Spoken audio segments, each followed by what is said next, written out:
Fala pessoal, nesse vídeo a gente vai falar um pouquinho sobre 3 widgets para desenvolvimento de projetos com Flutter. São eles Material App, Scaffold e Text.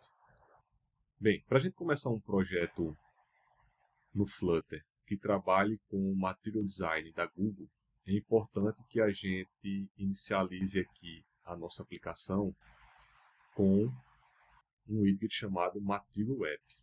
Então, como essa classe aqui está representando a nossa tela principal, a gente vai fazer um método build retornar como primeiro widget o Material App.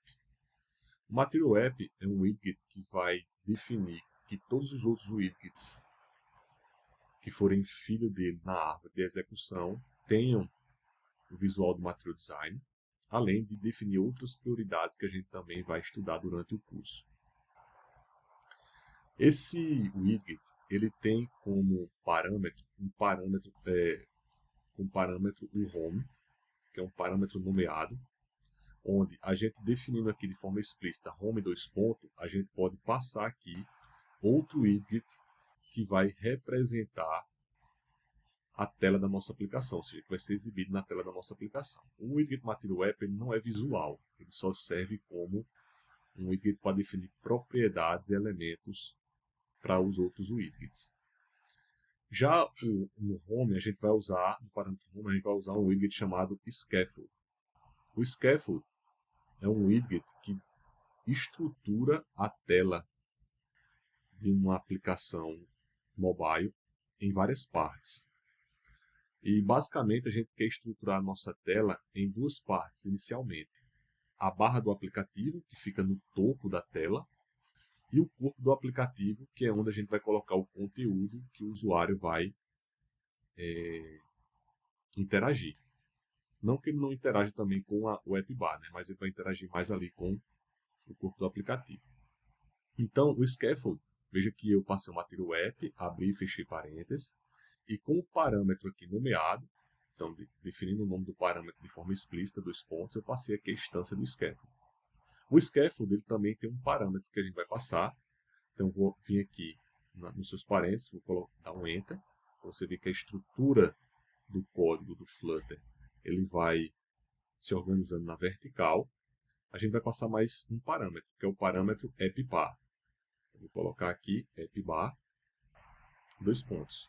Então, todo parâmetro nomeado, a gente vai passar ele de forma explícita. O parâmetro appbar ele recebe como o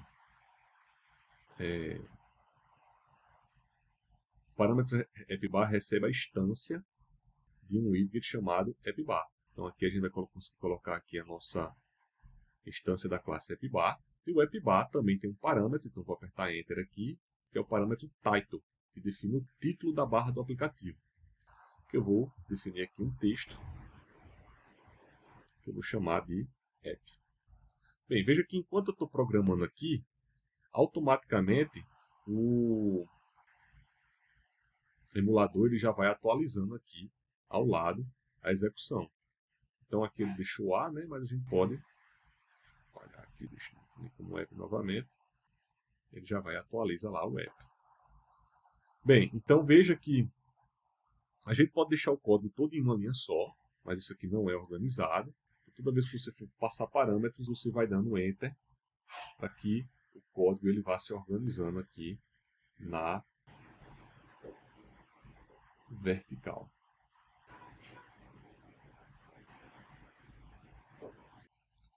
Recapitulando aqui, Material App para definir as propriedades do Material Design para os widgets que virão após ele. Scaffold para estruturar a tela em várias partes. Um parâmetro do Scaffold é o appbar, que vai definir a barra do aplicativo com o título de texto app. Veja a diferença aqui, né? Aqui a gente tem um parâmetro nomeado, que a gente define o nome dele de forma explícita dentro dos parâmetros aqui do objeto. Aqui, ó, no texto, a gente não tem um parâmetro nomeado. Esse parâmetro aqui é um parâmetro padrão, e ele é obrigatório, a gente precisa passar ele. E ele é uma string, então veja que eu não deixei explícito aqui, né, por exemplo, text dois pontos, porque ele não é um parâmetro nomeado, ele é um parâmetro padrão aqui do nosso objeto. Bem, pessoal, nesse vídeo foi isso. No próximo vídeo a gente vai continuar com alguns widgets.